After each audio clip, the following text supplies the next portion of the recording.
Mercedes' radical design change is happening, so we're gonna be going through that and 5 other stories in today's video. So make sure to like this video, and if you want more Mercedes news content like this, make sure to subscribe to the channel hitting that red button down below. The first story is Toto Wolff hints at more radical changes at Mercedes if current plans not enough. Toto Wolff has warned he will not hesitate to order more radical changes at Mercedes if their current change of direction does not work as hoped. Mercedes were restricted to just a single victory in 2022, but were confident of returning to title contention this year with the W14 car, which retained the zero-pod concept of its predecessor. But after George Russell and Lewis Hamilton qualified 6/10 away from pole position at the season-opening Bahrain Grand Prix, the same deficit with which they began last season, Wolff acknowledged the team had pursued the wrong car concept and ordered sweeping changes to get Mercedes' season back on track. And Wolff has claimed more bold decisions will be taken if Mercedes' next step is not enough to return Russell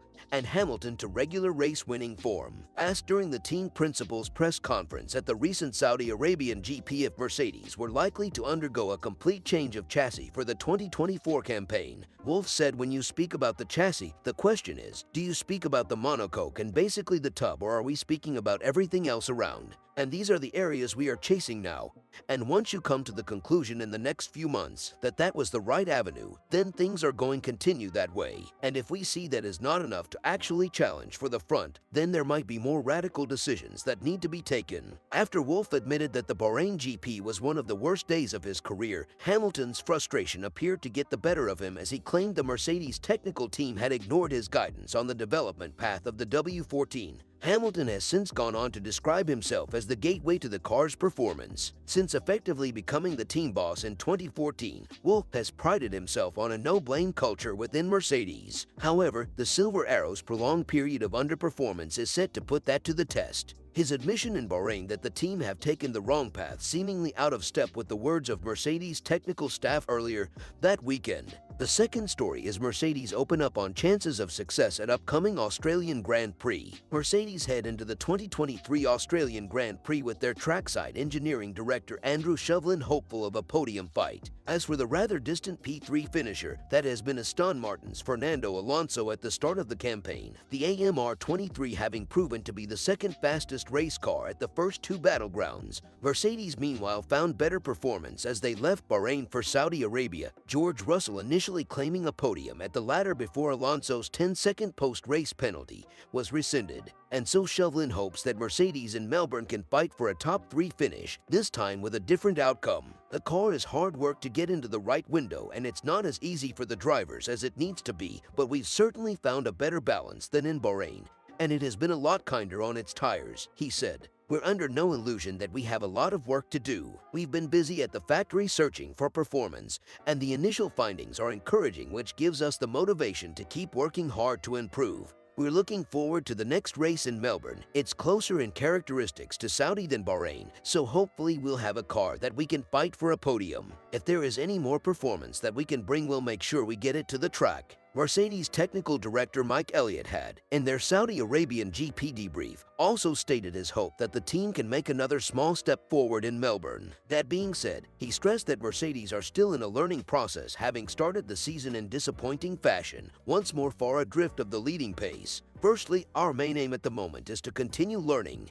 he said. "We've only had 2 races so far. It's really difficult to build trends from that. And really what we are concentrating on is trying to work out how do we keep moving forward. Can we make that next little step? Can we gain some more understanding that is going to help us to recover?" In terms of the actual characteristics of the circuit, Australia is probably front-limited and probably more like Jeddah than Bahrain. So let's hope that we can find another small step forward, get a bit more competitive, find the learning that is going to help us move forward in the long term. This first month of F1 2023 has certainly been a testing time for the Mercedes squad though, team boss Toto Wolff and their 7-time world champion Lewis Hamilton both having been highly critical of the W14 Challenger produced. However, Elliott said there is a huge amount of energy around the Brackley and Brixworth factories as Mercedes strive to get back on the right path. Obviously, Bahrain was a real reality check, and to find ourselves in the position we find ourselves in, not being competitive, was a real disappointment, said Elliott. A disappointment for the whole team, but you have to get yourself through that and you have to turn that into what we are going to do about it. How are we going to bring the sort of the energy and what we are capable of doing? How are we going to move ourselves forward? How are we going to get ourselves back in the fight? The third story is I will win again in F1, vows Hamilton. Lewis Hamilton asserts that he will win again in Formula One amid a period of difficulty for himself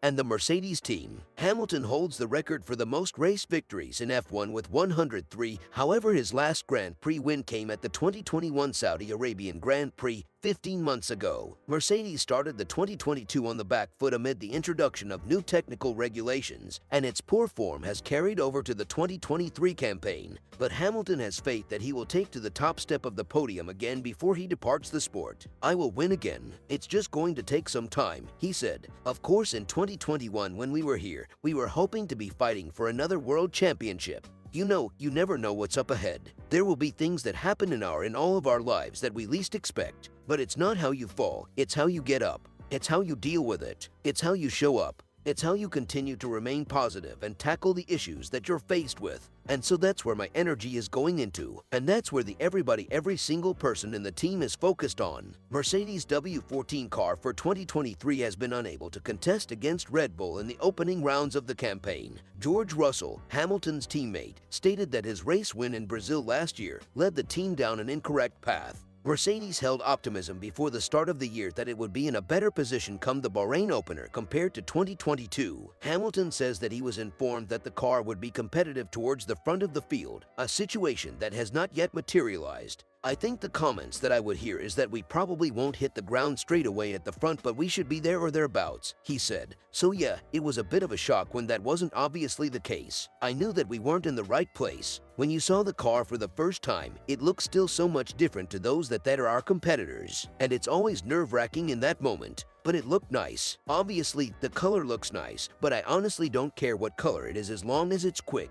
But we will hopefully mold it into a winning car at some stage. The fourth story is Toto Wolff admits that Mercedes may need as much as 12 months to catch up to Red Bull. Silver Arrows were hoping to be fighting for wins again this season after the disappointment of 2021 when they had to watch Red Bull and Ferrari fight for the titles. Unfortunately, it wasn't meant to be, as it quickly became clear they were still well off the pace at the opening race of the season in Bahrain. While they looked more competitive and got a decent points haul in Saudi Arabia, it was still quite obvious they were nowhere near the pace of Ferrari, let alone Red Bull way out in front of the pack. After early rumors to the contrary, Mercedes are adamant they are not going to abandon their W14 design but have admitted on several occasions that a lot of work needs to be done, and Wolff has now conceded it could be as much as a year before they are properly competitive again. I think the lag is probably between 6 and 12 months because that's the time it really took for us to figure out what was actually happening with the car, Wolff said. That means we just need to double the development speed, a stronger development slope which the logic and rationale speaks for it, that we could have. Gains are going to be incrementally smaller if their concept is mature. Aero-wise, wind tunnel time can help a bit but not hugely, and we've just got to get our act together. If we fundamentally understand where we need to put the car, then the steps are going to be large, but we need to be perfect. With Mercedes so far behind, the cost cap is proving to be a significant hurdle because they can't just spend their way out of trouble, but Wolff remains confident that his team can turn things around. The fifth story is how Aston Martin have been held back by Mercedes in F1 2023. Aston Martin have enjoyed a storming start to F1 2023 with 2 podium finishes in 2 races. However, they're being held back in one crucial area by their partnership with Mercedes. The Silverstone-based outfit have made unprecedented gains over the winter with their race pace in the Saudi Arabian Grand Prix, on average, 3 seconds quicker than 12 months ago. Their decision to abandon their initial car concept and follow Red Bulls at last year's Spanish Grand Prix proved to be a masterstroke. Aston Martin steadily improved in 2022, nearly beating Alfa Romeo to 6th in the Constructors' Championship. No one could see their rapid rate of improvement being this good, moving from being the 6th best team to now eclipsing Ferrari and Mercedes as the 2nd best. Much has been made of Aston Martin's AMR23, with a number of key Red Bull personnel making jokes about how it resembles their own car. While there are some similarities to the Red Bull, Aston Martin still rely on Mercedes for a number of parts: power unit, gearbox, and rear suspension. Effectively, the majority of the rear end of the AMR23 is Mercedes-built. The Mercedes version is bulkier relative to the Red Bull, and thus limits the airflow to the Aston Martin rear diffuser. Ultimately, having a less efficient diffuser costs you downforce, meaning Aston Martin have to run more rear wing, generating more drag in the process. The main limitation of the AMR23 is its straight line speed relative to the Red Bull. At the end of 2022, technical director Dan Fallows dismissed suggestions that being aligned with Mercedes would impact the team negatively. "I think we're pretty open-minded about that kind of thing," he said. "What this team has gained from its relationship with Mercedes has been immense, and as we move into the future and do things our own way, we're mindful that we have to do them at least as well, and if not better than they do. That is a capability that you have to build up before we can even talk about making those decisions." Make sure to like this video, and thanks so much for watching.